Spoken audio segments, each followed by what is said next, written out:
Again இந்த video ரொம்ப முக்கியமாக பாருங்கள். Because how to buy onion choose பண்ணுறது எப்படின்றத நான் சொல்லித்தரேன்.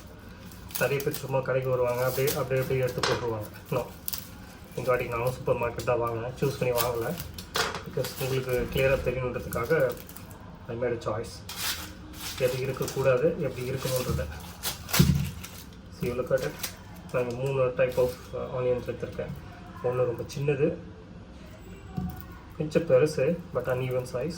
இன்னொன்று it's of the correct size and shape. இந்த மாதிரி இருந்ததுன்னா குக்கிங்க்கு ரொம்ப ஈஸியாக இருக்கும் கட் பண்ணும்போது. இந்த மாதிரிலாம் அன்ஈவனாக இருந்துச்சு. இப்போ குட்டியாக இருக்குன்னா இப்போ ஒரு ஆனியன் கட் பண்ணுற இடத்துல இந்த மாதிரி 3 ஆனியன் கட் பண்ணணும். இட் டேக்ஸ் டைம் இல்லையா? ஸோ அதனால் இந்த மாதிரி சைஸில் கரெக்டான ஈவனான சைஸில் இந்த மாதிரி கொஞ்சம் குடுமி வர மாதிரி எடுங்க. அதேமாதிரி எடுக்கும் போது இந்த இடத்துல நல்லா இருக்கான்னு பாருங்கள், கெட்டியாக இருக்கான்னு பாருங்கள். இந்த இடத்துலையும் கெட்டியாக இருக்க பாருங்கள். அமுக்குன்னு உள்ளே போகக்கூடாது.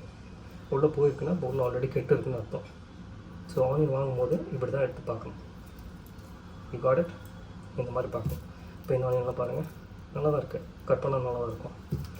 பட் இது நல்லா இருக்கா? இதுவும் நல்லா தான் இருக்குது. பட் அன்இவன் ஷேப்பில் கட் பண்ண கஷ்டமாக இருக்கும். எப்படி இதில் சிலதெல்லாம் நல்லா இருக்காது. பிகாஸ் நான் அப்படியே ஒரு பேக்கெட்டாக எடுத்துகிட்டு வந்ததுனால எப்போவுமே சூஸ் பண்ணி எடுக்கிற மாதிரி பார்க்கணும். காய்கறி கடையில் இது நான் சூப்பர் மார்க்கெட்டில் வாங்கினா அவங்களுக்கு இப்படி இருக்குது. சரி, இதனால் கெட்டியாக இருக்கு இல்லையா? This is good. ஏன் சொல்கிறேன்னா இது அட்லீஸ்ட் ஒரு 1 வீக்காவது வரும் இந்த மாதிரி வாங்கலாம். இப்போ இங்கே பாருங்கள், இது ஒரு மாதிரி இருக்குது. ரைட், இப்போ உங்களுக்காக கட் பண்ணி காமிக்கலாம். அந்த இடத்துல எப்படி இருக்குன்னு பார்க்கலாம். சரி, கேட்டு போயிருக்கா? சென்டரில் கட் பண்ணால் இவ்வளோ தூரத்துக்கு போகும். அட்லீஸ்ட் ஒரு 1/2 inch 1 inch கேட்டு போயிருக்கோம். இல்லை, இதெல்லாம் 1 வீக் கூட வராது. ஒரு 3-4 நாள்லேயே இதில் கெட்டு போய்டும். ஸோ சூஸ் பண்ணி வாங்க. பட் இதெல்லாம் அப்படி இருக்காது, நல்லாயிருக்கும். சைஸ் இந்த மாதிரி மீடியம் சைஸில் இருக்கணும். நம்ம வீட்டில் அப்பாலாம் என்ன பண்ணுவாங்கன்னா கடைக்கு போவாங்க, சும்மா ஆனியன் வாங்கணுமே சொல்லிட்டு அதை அள்ளி போட்டு எடுத்து வந்துடுவாங்க கூடையில். அது சமைக்கும் போது தான் தெரியும் அதோட பெயின் என்னென்னு.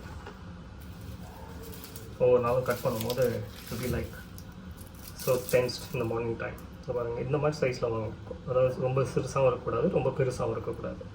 இந்த மாதிரி இருந்தால் அவங்க அளவு தெரியும் எத்தனை ஆனியன் போடணும்னு சொல்லி. இப்போ இது மாதிரிலாம் சாதாரணமாக ஒரு குழம்பு செய்யணும்னா ஒரு 2 ஆனியன் போதும். இதுவே இந்த மாதிரி ஆனியன்லாம் இருந்ததுன்னா சின்னதாக இருந்ததுன்னா எத்தனை போடணும்னு கணக்கு தெரியாது. நம்ம ஒருவர் நீங்கள் பார்த்து வாங்க வேண்டியது இதுதான். இந்த குடுமி மாதிரி இருக்கணும், லைக் திஸ். அமைக்கி பார்த்தா உள்ளே போகக்கூடாது, கெட்டியாக இருக்கணும் 2 சைடும். அது மாதிரி வேறு எங்கன்னா அடிபட்டுருக்கான்னு பாருங்கள், அவ்வளோதான். அதை பார்த்து அதுக்கேற்ற மாதிரி வீட்டுக்கு